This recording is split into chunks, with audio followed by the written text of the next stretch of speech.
តម្លៃមាសនៅថ្ងៃនេះនៅតែបន្តការកើនឡើងបំបីកំណត់ត្រាបន្តទៀតហើយបងប្អូនទាំងអស់គ្នាដោយតម្លៃមាសនៅពេលបច្ចុប្បន្នស្ថិតនៅក្នុងតម្លៃ$3693នៅក្នុង1អោនឬក៏$4436នៅក្នុង1តម្លឹងហើយអញ្ចឹងតម្លៃមាសដែលបងប្អូនបានទស្សនាការវិភាគរបស់ខ្ញុំកាលពីម្សិលមិញដែលខ្ញុំបាន recommend ជូនបងប្អូនឲ្យធ្វើការរងចាំ short sale នៅក្នុងតម្លៃ$3653ទៅ$3665នោះនៅក្នុង setup មួយនេះគឺវាអត់បានមាន confirmation គ្រប់គ្រាន់ទេហើយកាលពីម្សិលមិញនៅម៉ោង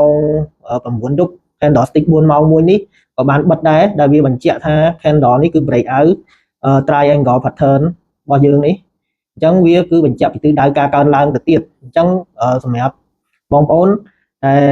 បានមើលវីដេអូប្រកាសជាមិនបានចូល sale ទេបើសិនជាអត់មាន confirmation គ្រប់គ្រាន់បែបនេះហើយបូកផ្សំជាមួយនឹង confirm break out មួយទៀតអញ្ចឹងសម្រាប់ទិសដៅមាសនៅតែបន្តការកើនឡើងដោយសារតែ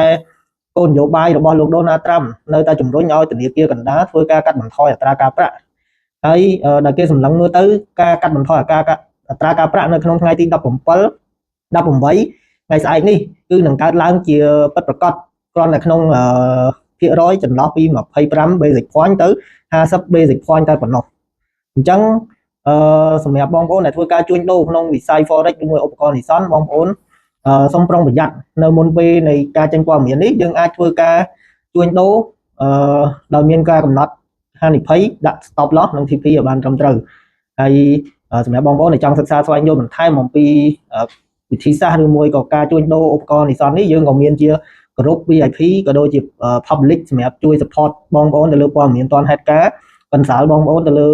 ការជួញដូរឧបករណ៍និស្សិតការបើកគណនីផ្សេងៗចម្ងល់ផ្សេងៗដែលមានដាក់នៅក្នុងវីដេអូនេះអញ្ចឹងអរគុណបងប្អូនទាំងអស់គ្នា